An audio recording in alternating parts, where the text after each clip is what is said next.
behind because it's all important and you have to show it all and celebrate it and the different faces people take on. So this man he came from work, but this is him.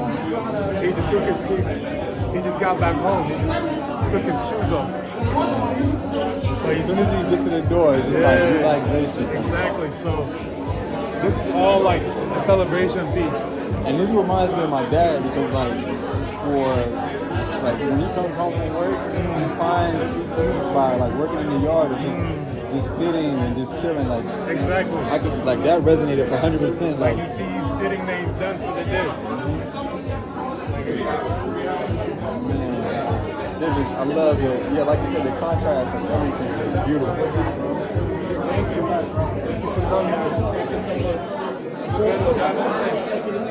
Yeah, man. It's a little bit of like, it's just life. And because I could make it so exclusive, bro, but I want to open it up.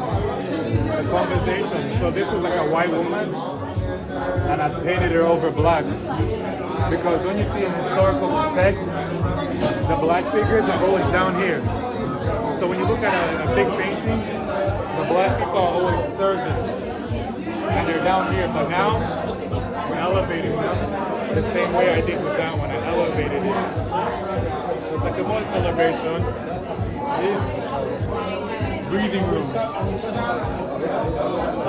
It's a very literal, metaphorical thing. There's no, like you see how the can, there's no air. It's a very suffocating feeling sometimes. And like I put him in a confined space. It's a literal thing because back home, we're all stacked on top of each other. So we don't have enough breathing room to really operate. But also the metaphorical thing is breathing room is like you have enough time to make decisions. For us, we don't have breathing room to make decisions. If you, let's say, for example, like have disposable income. That's breathing room. We don't have disposable income. So that's not a thing that exists in our society. So I wanted to present it in an elegant way. So would you say like when it comes to not having that breathing room, you're more in the present moment? Exactly, because you don't worry about your issues. It's like I can't worry about not having that because I have to be here. There is no breathing room. I'm not thinking about me not having breathing room because this is my present reality. This is where I am. If you look left, look right, this is where I am. So I don't have a breathing room to be like, okay, let me reflect on my current situation. You don't. You have to go because, like I said, it's a suffocating feeling that people don't know. That I could live and die here. My grandfather lived and died doing this. That I could. Life can have the same thing for me. So that can be compressed. I feel it. I personally feel it. It's an internal feeling of like I can't breathe. So it's like it's taking the air. It takes the air out of you, the situation. Fear. Yeah. Fear sucks out everything. Exactly. So a lot of these are more of like they have to do with like the countryside. My mom being a tailor, and just me when I grew up, I went to boarding school in Africa, and people would steal all your belongings. And at the end, all you would have is that one sock, and you're like, what am I going to do with this? So you pretty much, I wanted to elevate it and show that life and love. That I know this is all I have left. I still appreciate it because I went from not having to having.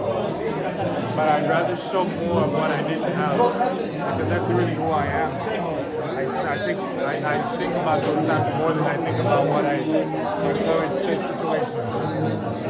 Like these more like historical context of like your European abstract art.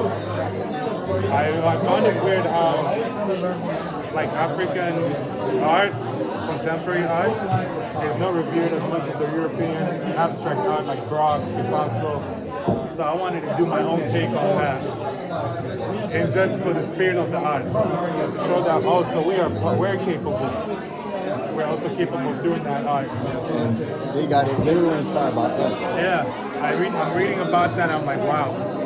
Because I'm reverse engineering. Being African, I don't learn about being African first. I learn about everything else. So now I'm reverse engineering myself. Because I didn't grow up with the ritual.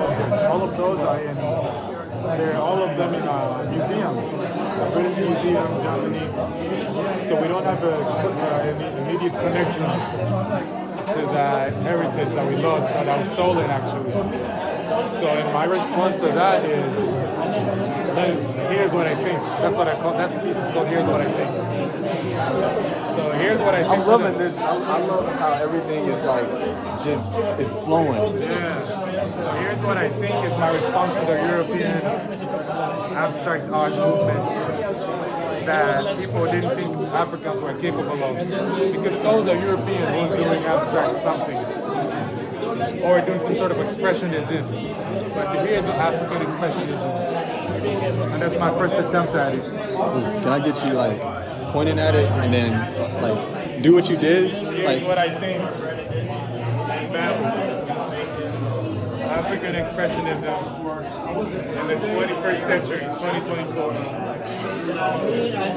that's powerful. It's trying to try a lot of things because I didn't go to school to make art. Self-taught. So I have to try these things, and an artist has to take risks. And to me, this is my risk. I'm stepping into that territory where we're not commonly in. I think this is that step that is revolutionary. I think so too, because we're in a renaissance.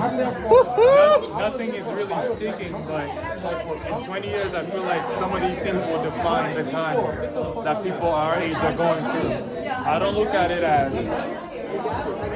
everybody, but I look at it as people born in our era, our young people. We're going to shape the future, and I want to start it now. So down the line, when a kid is like, what was going on during this time? They have a good reference, because most of our references come from Picasso. It was already written for us, but Like now we're getting a years- chance. yeah, now we're getting a chance to write history. We're making our own black canon. We have to add to the black canon, and that's important. To the people that don't know what the black canon is, like how would you define it? The black canon starts in Kemet, in Egypt. Then it goes on to me. It starts with those craftsmen who built that pyramid. They showed us that it was possible to be able to do something that maybe is unexplainable. But it shows human craft. And I look at the black canon starting in Egypt, then moving down to people like, for me, there is Buford Delaney, there is Spiral Group, there is people from the Black Arts Movement in America, in Harlem Renaissance, that's the black canon. Jay-Z, that's the black canon. We can't ignore the creative arts, the creative expression. And the impact that it made. Exactly, to culture. To me, the black canon is also looking at people like Gordon Parks, the photographer. That's black canon. I look at all these things. I look at Kobe Bryant, LeBron James. That's black canon. We're adding to that wheel of how black people have been able to place themselves in areas where we've not been seen as important. We're our own superstars now. We're our own superheroes. Yes. So we're adding to that, and it starts now. It's every day. It's a saying like each one teaches. So it's just like we're learning from them. They're teaching us. Yeah. It's And the fact that we're in the internet generation, information is out there. So a lot of these pieces, that's the invitation. That's the one close to my love experience here. Because it's like, it shows like you see the different hairstyles. They got the fro. You got the fro, right? That's why, like, you can identify with these things. Someone with cornrows can come in and identify. Someone with a low Caesar can come in and identify. And it kind of shows how there's a boy in the balloons. Do you see the figure in the balloons? in the right hand On corner? the right, there's Yeah. that red coming down. So So he's pretty much jumping over. He's jumping into space. He's jumping into the sky. It's like, what do they call it? Soar for your dreams, or like the sky's the limit. That's that same concept. But on the bottom, you see those ladies. They're on a police line. That boy's predecessors were never able to do that. So now, given the time has gone by, each one, they've taught us how to soar, how to fight for our dreams. So now he's taking off. And I wanted to include the whole black experience. That's why I include the Jamaican flag. Jamaica is very big on African culture, Ethiopia, and I appreciate that a lot. So I want to give them they're like, that's respect. I respect that a lot. And children are the future, shaped by our predecessors, our grandfathers, our mothers, right there, and us, the fathers, the children. But if you want to participate in the black experience, you have to accept all the bullshit that comes with it. Which is why I put that police line. It's very important. So it says, please come in at all times.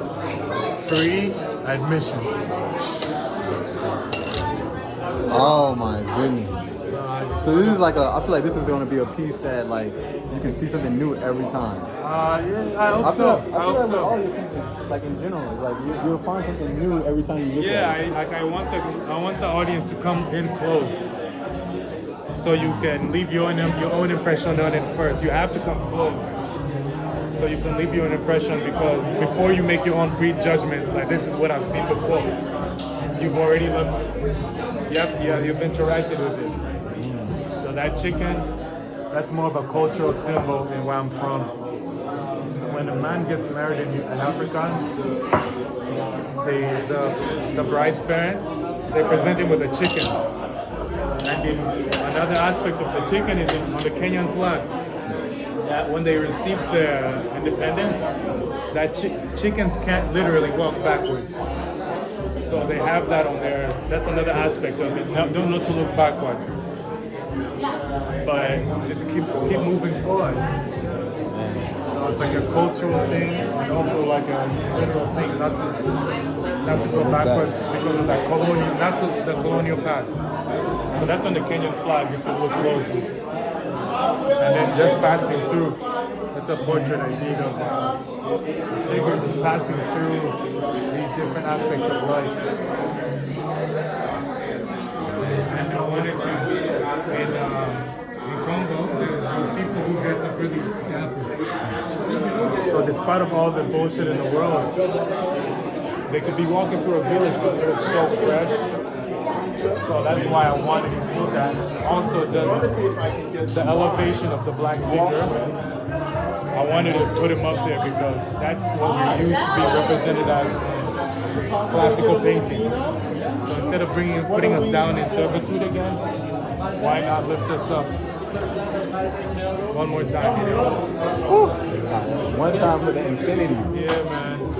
Something that just stays there, you know, that gaze. You don't know where he's looking, but he's going somewhere. It's like he's looking down, but like at the same time, like he's staring you in the eyes. Yeah. Like it's an image that I feel like I can resonate with for sure. Like I resonate with everything that you created, everything that you channeled into reality. I feel it.